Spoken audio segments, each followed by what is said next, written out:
I wanted to point out a few things about the escape pod kit. I decided to keep these tank treads as a separate piece.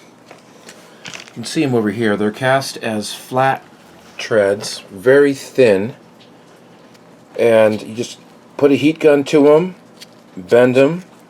It's very easy to bend these guys, and then they sit right into that blank track. Another thing I decided to keep, or just add on, is a little piece of laser cut mylar, tinted black mylar, that goes over this inset window. So it's going to sit perfectly just like that. Here's the hull. These pieces are all separate. I'll show you all the separate pieces in a minute, but what I wanted to note is that the kit will have separate styrene, laser cut styrene slips. These are 0.20, very thin styrene, perfectly cut. This makes this easier to mask and paint because this is a separate color than this. And when this is in place in your final model, you have a really nice undercut for that slip, just like the original filming model. This hull is all cast with all these details in place. I left some of the detail off so that you can have some undercut accuracy. So these two little pieces will glue on separately under these two positions. I also left this tiny little piston as a separate part that's going to live right here. This little guy, boy, these parts are so small it's hard to focus, but this little dude, also a separate piece, is going to live in this position over here. The mount for this guy is available on Amazon. I think I bought this for about 26 bucks, free shipping with Prime. This is the perfect mount. I think there's going to have to be some modification done to the end of this thread to extend the thread, possibly. Not sure yet because I haven't gotten that far yet. But this will mount. I'll mark a little location on this so it's going to mount onto that body to display it there. Again, all these tracks are separated pieces that go into that blank trench. Here's the detailing of the body.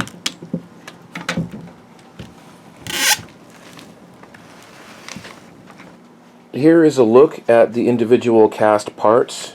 Here's your three separate tracks. Here are the castings for your little I'm sorry, it's not 8 rad. This is from the Fruhoff tanker. And they will likely come cast in sets like this. You'll need 12 of these guys. So they're very easy to trim. This is just a really hollow piece. You can almost just break these off with your finger. But I would suggest taking it to a belt sander and trimming some of that excess resin down so you can take those off safely. So there is 12 of those. Here's the cap. This isn't fully detailed yet. This is still a little bit of a work in progress. I still have some detailing to put onto this. But essentially the cap is going to be that main piece, this topper, and the thrusters are that separate piece, and this separate cone piece that's been engineered to fit in there nice and snug. And then these sit on like this.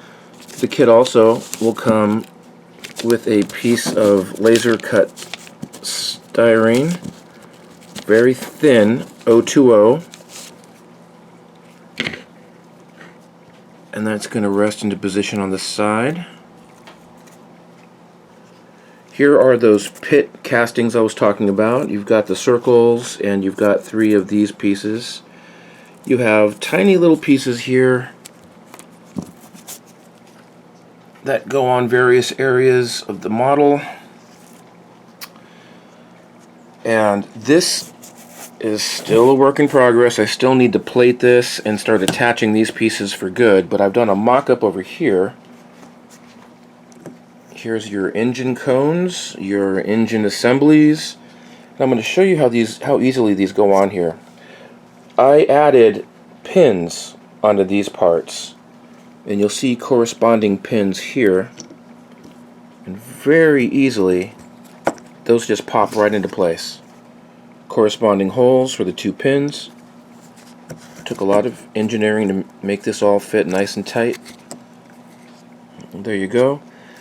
These inserts are separate parts, and I forgot to show you this is the little hatch piece that goes onto there. That'll be a separate piece.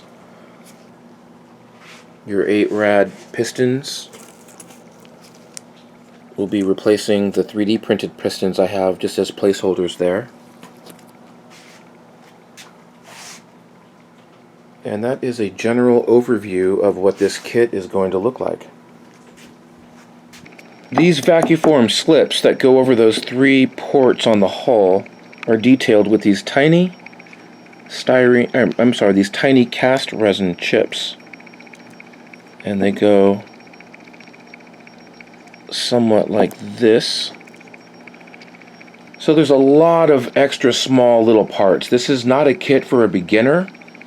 This is a kit for a little bit of a more experienced advanced builder, because that's just one of the details, and you have to do this assembly times 3 and then glue it down onto the location here.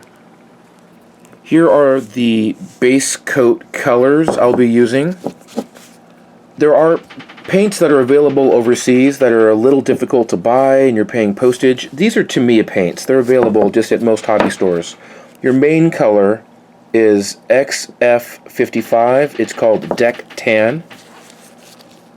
And it's this really beautiful base coat for most of these models.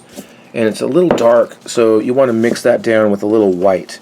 So in the future, when this is cast and I'm building this tutorial, I will go into detail about how to mix these 2 colors to get your base coat for this guy and rock and roll. The model at its fattest point, which is that midsection, is about 8 3/4 in diameter. The entire height of this guy is about 18.5 inches tall. And what else can I say about this kit? Boy, there's just a lot of parts. There's a lot of separate pieces. Highly detailed. And I am so looking forward to building up this first one. Thanks for watching this video. Make sure that you like and subscribe to check out more content.